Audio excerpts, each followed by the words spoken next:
Hey guys and gals, Never here from Drakewing Gaming. It's me on Twitter, the Gaming Drag. Today I'm coming back at you another Let's Play episode of Santa Lucia, Nate's Path. So yeah, before we jump into it, just want to let y'all know that our Patreon is now for as little as $5. Y'all can help support the channel, get some awesome rewards like permanent access to our community Discord server and full access to upcoming not safe for work videos. Anyway, let's go ahead and jump right back in. Alarm chain, you were up, and let's go. Alright. I raise an eyebrow. Why couldn't you guys just hire someone to take care of it? He stares down at the floor for a moment. I guess it really was too expensive. Or Mom was too cheap. I nod my head in understanding. As far as my mother is concerned, she only cares about what's immediately in front of her. The rest of the world might as well not exist. She never liked traveling anyway.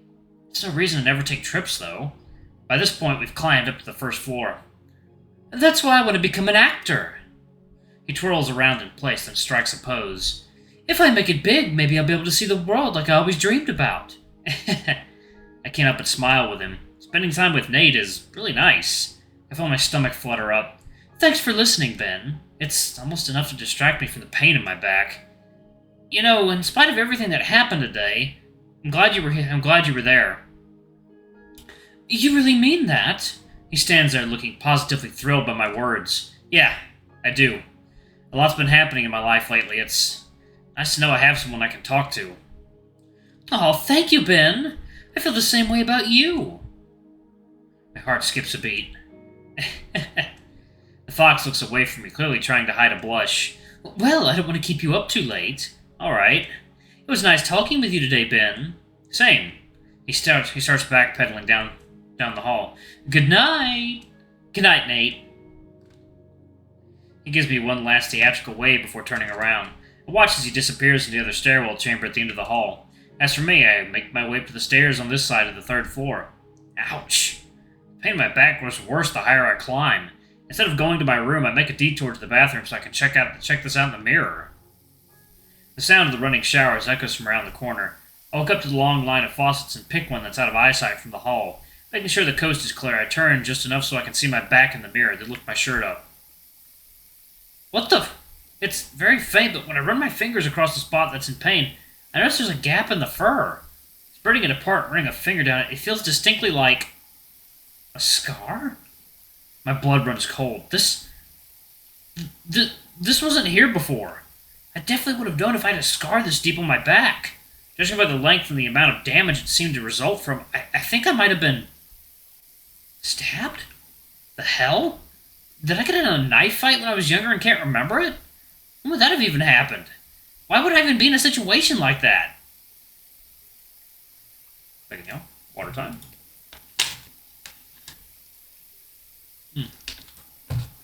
Oh, God. Delicious water. It finally dawns on me what may have happened. Is it possible that the guy in the red jacket last night, did he get me? I let the shirt slide back down and step away from the mirror. No, that's insane. If I took a hit like that, I wouldn't be alive right now. And even if I did, there's no way it would have healed over that fast. Fuck, I'm not even sure that guy was real. I just figured it was another one of my hallucinations. There's gotta be some other explanation. Try as I might, I've got absolutely nothing. Ha! What the hell's wrong with me? When I step out into the hall, the pain starts to subside. I just have to keep reminding myself. I'm the one in charge of my destiny. I won't let these nightmares take over my life. Not now. Not when I have so much to live for. I don't want anyone thinking I've gone crazy. Least of all, Nate. I take a deep breath and slowly exhale. Reaching into my pocket, I take out my keys and insert them into my dorm room's lock. The more I dwell on it, the more power it seems to have over me. It stops now. You hear me, brain? I'm sick of your shit. Let me live my life. I didn't ask for any of this. To my surprise, I walk into a dark room. Huh. Did Zach just go straight to bed?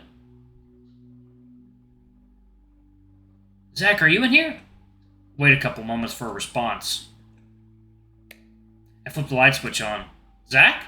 Looking around the room, I see no sign of my odd roommate. He's not in bed, not at his desk, and not hiding in a corner. I blink a few times when I see just how much has gone from his table. He even left his drawer slightly open. No laptop, no backpack. Somehow I doubt that notebook is still there, either. He sure left in a hurry, it seems. Huh. I dropped my own backpack next to my desk and plopped down onto my bed with my hands behind my head. What a weekend. It's gonna take some time to process everything that happened. Russell's a creep, Chris is dating a freshman, and Zach is... Zach. At least I'm able to count on Nate. Jeez, I'd be up shit creek if he weren't around. Ah, damn! Speaking of shit creek, I forgot about the homework assignments due tomorrow. Why would they assign things over the service trip weekend? Now I've got to figure out how to cram all this in before sunrise. I jumped to my feet and rushed to my desk. In a flash, my laptop was open and starting to boot. I folded my arms and stared down at the random spot on the wall. What a headache! All this drama has started to get in the way of my studies. For what it's worth, I really want to succeed here at USL. I may not understand why they accepted me, but they clearly saw something in me. I don't plan on being a disappointment again. My mind wanders. I want to succeed. For Nate. When I'm around him, I feel like I have a second chance to make things right. To make up for the mistakes I made in the past. I don't have time to be worrying about drama or nightmares or ghosts or red eyes. Second, y'all.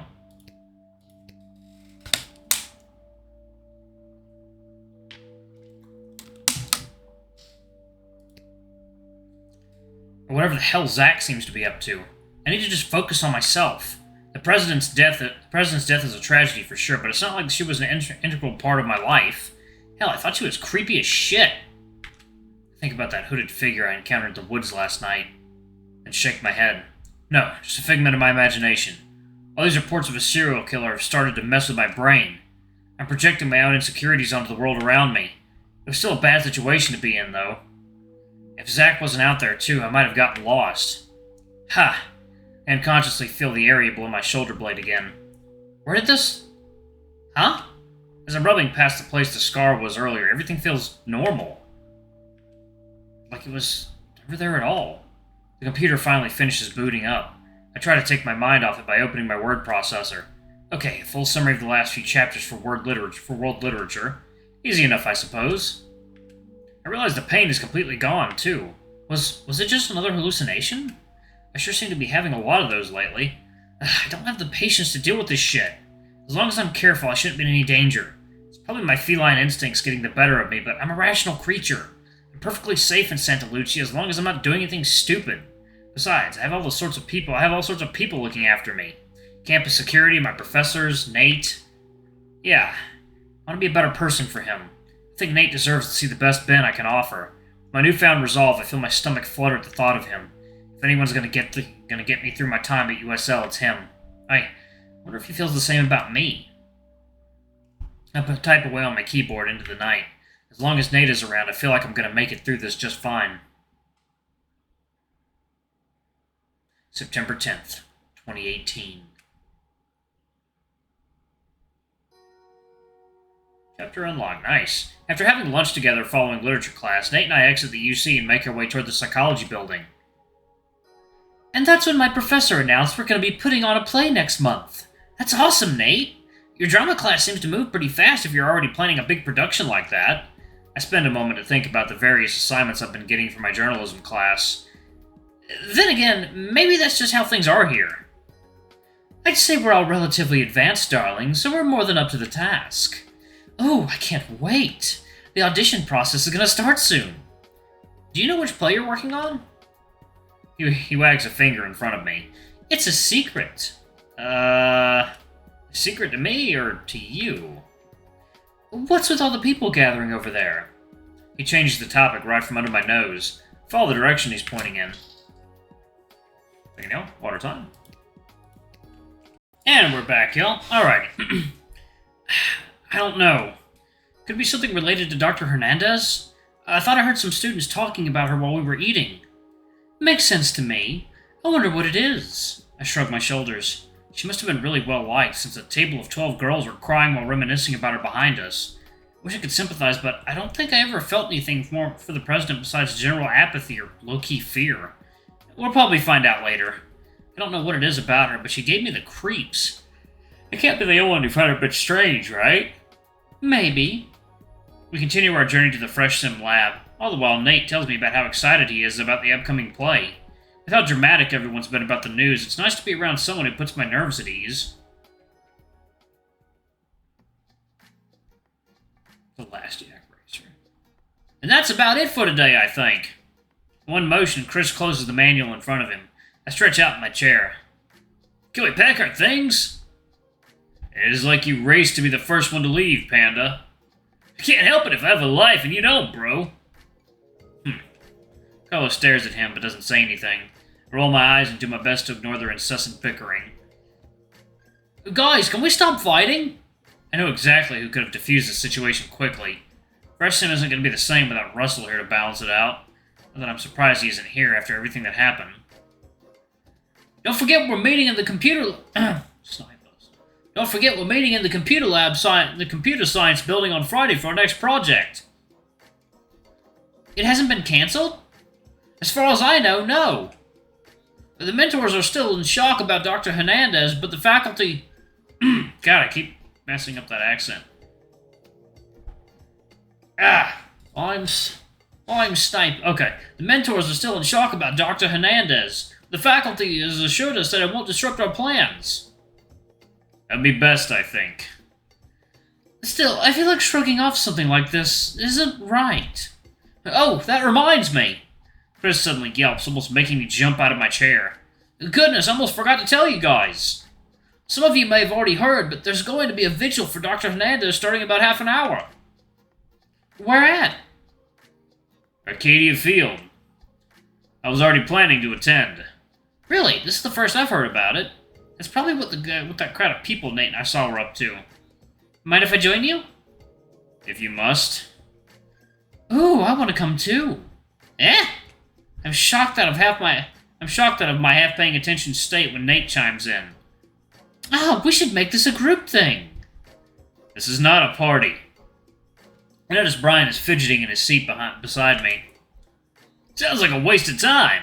I mean, I'm not sure how comfortable I'd be going to that thing, considering who it's for. Like, you know, water time.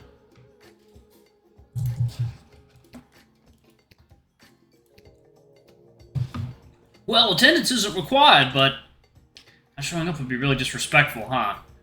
Sounds like the others are gonna go, so it'd be a pretty bad look if I weren't there too. Sorry, can't make it. Really? Is everything alright, Brian? I've got other plans, that's all. He pauses for a second before continuing. Besides, it's not like I knew her. Hell, I've only been a student for a week. I don't think it'd mean much for a freshman like me to be there. Well, alright then. If that's how you feel, then I'm not gonna stop you. Try not to miss me too much. That will not be a problem. Carlos gives his 2 cents on the matter just moments after the panda leaves the room. Bye, mate. Take care. The five of us stick around for a bit longer, taking our time packing up our things. I wonder what he's up to. It does not matter. Let the panda do what he wants. It does not affect us. That's surprisingly progressive of you, Carlos. Nate replies facetiously, clearly trying to make light fun of the situation. Huh? Carlos seems almost taken aback by the suggestion. I'm just kidding, darling. I can't say I'm not disappointed Brian won't be joining us, but at least the rest of us can make the best of it, right? That's right. That's right! Karina holds up a hand with an index finger pointing up. Alright, I'm going to go ahead and pause it right there. Thank you all so much for watching. Don't forget to like, comment, subscribe, ring that notification bell, and check out our Patreon if you can. It always helps. Before I go, I'm going to give a quick shout out to our lovely bronze tier patrons. Thank you all for all you do for the channel. We greatly appreciate your support. Thank you to our silver tier patron, Cade Silverman. Thank you for going a bit above and beyond. It's greatly appreciated. Thank you to our gold tier patron, Almer. You're awesome. We love you. Thank you for subbing to our ultimate tier anyway. If y'all want to get access to our not safe for work content and get your names in the credits as little as $5. Alrighty, I love you all, and I'll see y'all in the next video. Bye-bye!